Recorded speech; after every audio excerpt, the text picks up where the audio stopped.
This is the Daily Roundup on the EAC Cambodia channel. A very good evening to you. I'm Andrew Barnes-Roberts. Making headlines tonight, Prime Minister Hun Sen warns of a possible third wave of COVID-19 in Cambodia as cases surge in the provinces. The Mekong River Commission urges member countries to share data so as to solve the mystery of wildly fluctuating water levels. And a bad day at the office for Greek police as they show off a recovered Picasso masterpiece to the media. Prime Minister Hun Sen has warned that Cambodia faces the possibility of a third wave of COVID-19. He says it is critical that people remain vigilant and that measures are taken immediately to contain the ongoing community outbreak. He was speaking as he chaired a virtual meeting of the National Commission for Combating COVID-19 from his home in Tak Mau. The Prime Minister will spend his final day of quarantine there on Friday. EAC news reporter Rhea Soko has the details. The meeting was called as Cambodia hit record COVID numbers on Thursday. 1,130 cases reported, along with 27 deaths, its highest daily case count and death toll, respectively. While Cambodia is dealing with a brutal second wave, the Prime Minister says no country in the world has been able to avoid further community transmission events, pointing to the situation in other ASEAN nations, including Thailand and Vietnam. He has encouraged everyone to be extremely vigilant. He's also announced a string of emergency measures aimed at primarily preventing any further spread of the Delta or Indian variant, which is far more deadly than the Alpha or UK variant. That was first detected in Cambodia in the wake of the 20 February community transmission event.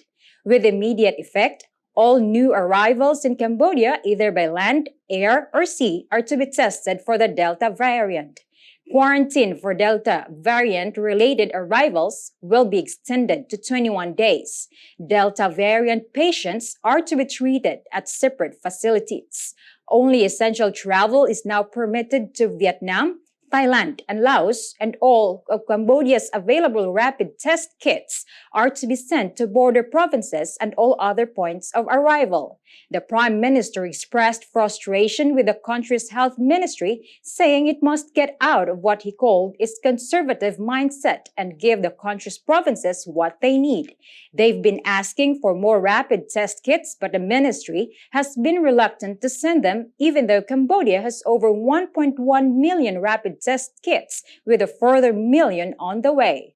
The Prime Minister has also reassured the most vulnerable members of the population, as well as those workers whose employment has been suspended because of the pandemic, that the royal government has all the funds it needs to continue its cash support program. Rhea Soko, EAC News.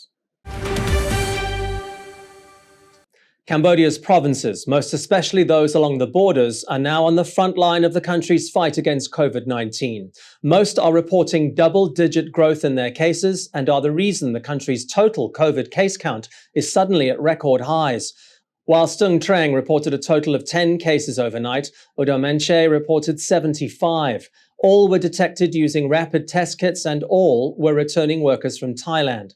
Elsewhere, even though vaccinations are being rolled out, Koh Kong's provincial administration had discovered 55 new COVID-19 cases by Wednesday evening.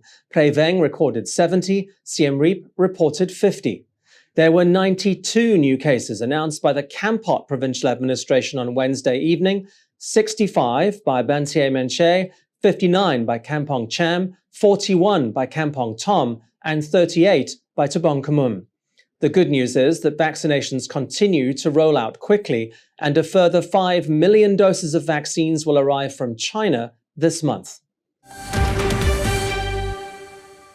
After reporting more than 1,000 COVID-19 cases on Wednesday, the Ministry of Health has reported a further 999, 132 of which are imported.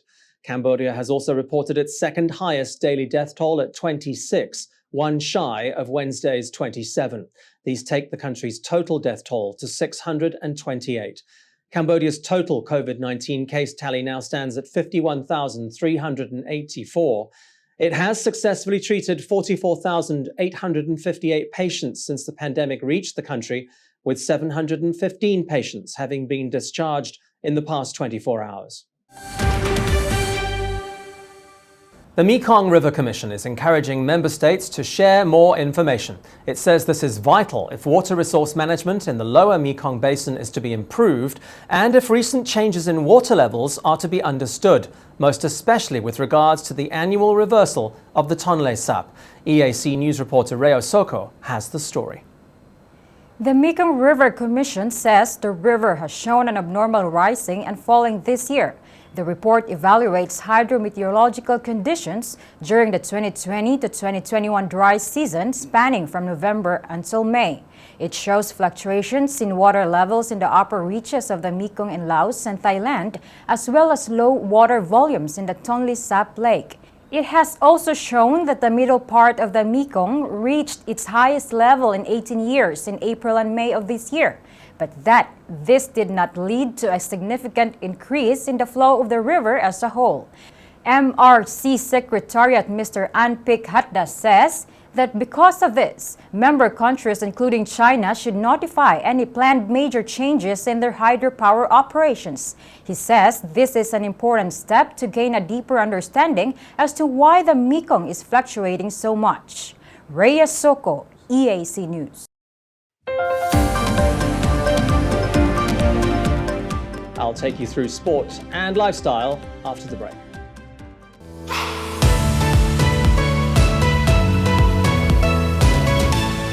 EART's Cambodia's audience is growing. Our YouTube channel now has 150,000 verified subscribers. To mark the milestone, we've received the Silver Creator Award from YouTube, given to channels with over 100,000 subscribers. YouTube CEO Susan Wojcicki says the award celebrates EART's Cambodia's hard work and incredible achievement. She says not only has EART's Cambodia brought a unique voice and style to the world, but has also created valuable connections and built a community along the way. The next milestone we're going for is 1 million subscribers, and we'd really like that Gold Creator Award. So if you're not already a subscriber, head to www.youtube.com/eartscambodia. Subscribers get all the latest breaking news and updates from Cambodia in English. We'll see you there. If it's happening and you need to know about it, you'll get it all right here. EAC News brings you updates and breaking news in English across all of EART's Cambodia's platforms and channels. YouTube, Facebook, Telegram, Twitter, and our website www.eartscambodia.com. Join me, Andrew Barnes-Roberts, and the rest of the EAC News team every day on your favorite channels.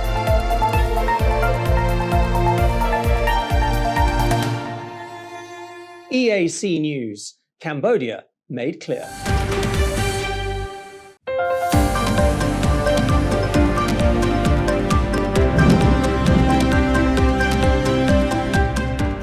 If you love your football, you're in for one heck of a weekend. It is quarterfinal weekend at Euro 2020, the biggest sporting event the world has seen since the start of the pandemic 18 months ago.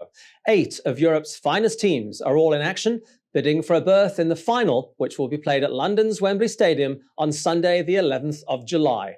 It's going to be a couple of late nights for fans in Cambodia. 11 p.m. local time on Friday night, Switzerland take on Spain at Russia's Krestovsky Stadium. It's their first meeting at a Euro Championship.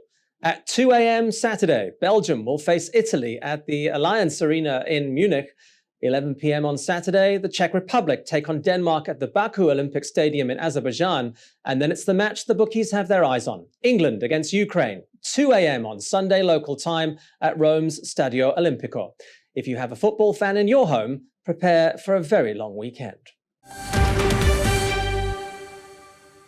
It was a case of what not to do with a priceless masterpiece that had been missing for 9 years. But Greek police were all thumbs this week as they proudly displayed a recovered Picasso that had been stolen from the country's National Gallery back in 2012. Picasso's Head of a Woman, together with another artwork, was finally found on Monday. A day later, the retrieved artworks were being shown off at a media briefing when this happened. A police officer was quick to pick up the painting and put it back on its perch. There was no visible damage, but art critics have slammed police for the casual way in which they treated the painting, not only allowing it to fall in the first place, but then handling the artwork without gloves. The painting was discovered in a forest on Monday. It was painted by Picasso in 1939 and donated to the people of Greece a decade later. It is worth tens of millions of dollars. All right, let's have a look at tomorrow's weather.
Thank you for watching the Daily Roundup here on the EARTS Cambodia channel. More breaking news and updates on our website. Head to www.e-artscambodia.com. Friday tomorrow. We'll see you then.